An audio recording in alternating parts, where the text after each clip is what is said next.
नमस्ते ट्रेडर्स।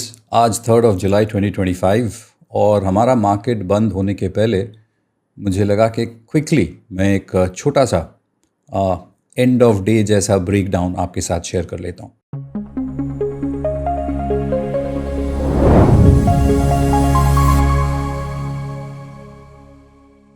इस वीडियो में मेरा मेन फोकस है 3 सेक्टर्स पे जो आगे जाके निफ्टी को एक फ्रेश मोमेंटम ऊपर की तरफ दिला सकता है।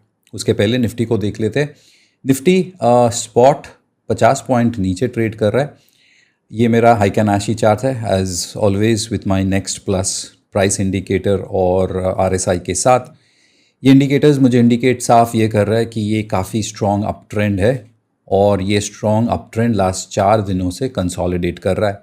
इसको अगर मैं कैंडल स्टिक में चेंज करूँ तो आपको दिखेगा कि अभी जब मैं ये वीडियो आपके लिए बना रहा हूँ ऑलमोस्ट 3 बजने में 10 मिनट बाकी है।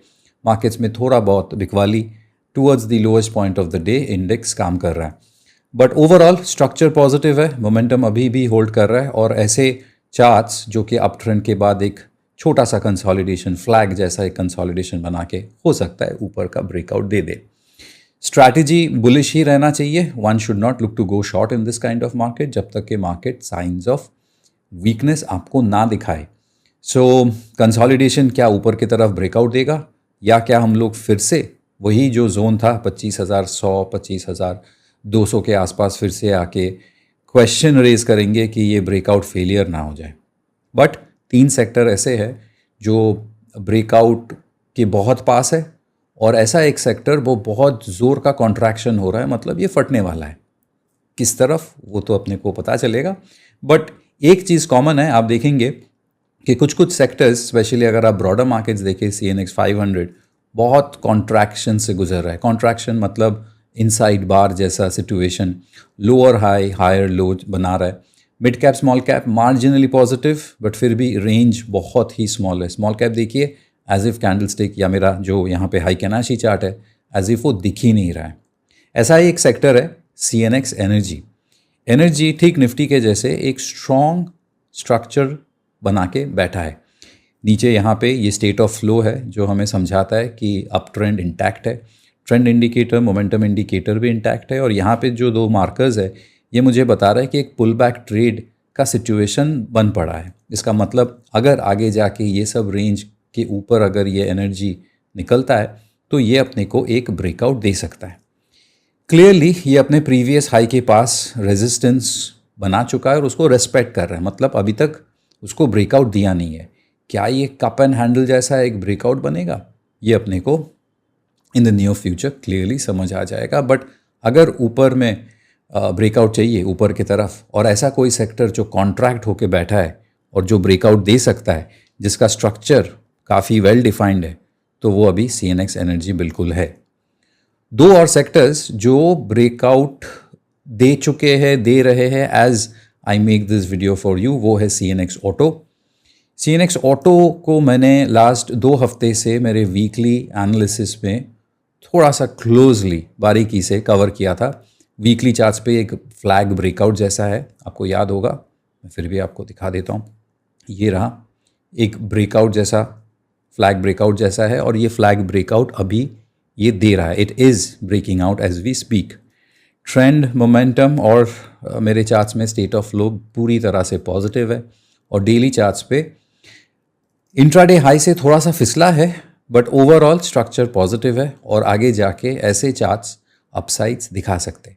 अगर ऐसे चार्ट्स जो कि पॉजिटिव है ऑटो, इसके पहले हम लोग ने बात किया एनर्जी का, अगर ये ब्रेकआउट देने से चूक जाते हैं अगर ब्रेकआउट फेलियर हो जाता है तो मार्केट में हो सकता है और आगे जाके थोड़ा सा पेन है। पेन मतलब ऐसा नहीं कि हमेशा करेक्शन वाला पेन, ऐसा हो सकता है जो हम लोग लास्ट 6 हफ्ते से गुजर रहे थे, एक रेंज बाउंड फ्रस्ट्रेशन वाला पेन, वैसा भी पेन आ सकता है। एनीवेज पेन का भी बात नहीं करते, गेन का बात करते। और CNX ऑटो के बाद जो और एक सेक्टर जो ब्रेकआउट दे रहा है और ऑलमोस्ट क्लोज टू रेजिस्टेंस है वो है फार्मा। ये पर्टिकुलर सेक्टरल चार्ट अगर आप वीकली चार्ट्स पे देखेंगे तो आपको क्लियरली एक बहुत वाइड रेजिस्टेंस बनते हुए बन चुका है और ये अभी उसको टेस्ट कर रहा है, ऐसा एक माहौल दिखेगा। और ये सेम प्राइस बिहेवियर अगर आप एक टाइम फ्रेम नीचे आके डेली में देखेंगे तो आपको दिखेगा कि हर बार ये ऊपर जाता है और जोर का करेक्शन देता है every time, which in other words has been very very choppy. और एक अटेम्प्ट हो रहा है currently to give us this breakout. Interesting चीज़ CNX फार्मा का ये है कि CNX फार्मा का मेजॉरिटी ऑफ द वेटेज सिर्फ एक ही स्टॉक से आता है और वो स्टॉक मोर और लेस चुपचाप बैठा है, डाउन ट्रेंड में है और बाउंस बैक देने का कोशिश कर रहा है। जो तीसरा या चौथा सबसे हाई वेटेज स्टॉक है उसमें से एक स्टॉक ऑल टाइम हाई पे बहुत अच्छी तरह से स्टेबल बैठा है और दूसरा करेक्शन से गुजर रहा है। बॉटम लाइन ये है कि ये मिक्स्ड पैक है, लेकिन सबसे इम्पॉर्टेंस जो उसी स्टॉक को जाएगा जिसका ऑलमोस्ट 25% वेटेज है, वो अगर बाउंस बैक दे देता है तो हो सकता है इस बार अपने को CNX फार्मा में वो ब्रेकआउट मिल जाए। इनफैक्ट ये सेम स्टोरी ऑटो में भी कुछ हद तक एप्लीकेबल है। 4 व्हीलर्स में जो सबसे हैवी वेटेज है M&M, वो काफ़ी अच्छी तरह से होल्ड कर रहा है। मारुति को चाहिए एक बाउंस बैक, आज वो दे रहा है, लेकिन क्या मारुति का सपोर्ट M&M दोनों मिलके ऑटो को एक फ्रेश ब्रेकआउट देगा? And what about the 2 wheelers? एक 2 व्हीलर स्टॉक ने तो आज मूव दिया है, लेकिन दूसरा अगर ज्वाइन कर जाता है तो CNX ऑटो में ब्रेकआउट आ सकता है। सो गोइंग फॉरवर्ड इस हफ्ते में सिर्फ एक ही दिन बाकी है, कल 4 जुलाई, और मेरा ध्यान डेफिनेटली इन तीनों सेक्टर्स में तो होगा ही। स्पेशली एनर्जी और ऑटो में देखना ये है कि अपने को वो हाई मोमेंटम ब्रेकआउट मिलता है कि नहीं। ठीक है, सो बताइएगा मुझे आपका क्या व्यू है और आप कैसे खुद को पोजीशन कर रहे हो कल के ट्रेड के लिए। Thank you everyone. Prepare well for tomorrow's trade and trade well.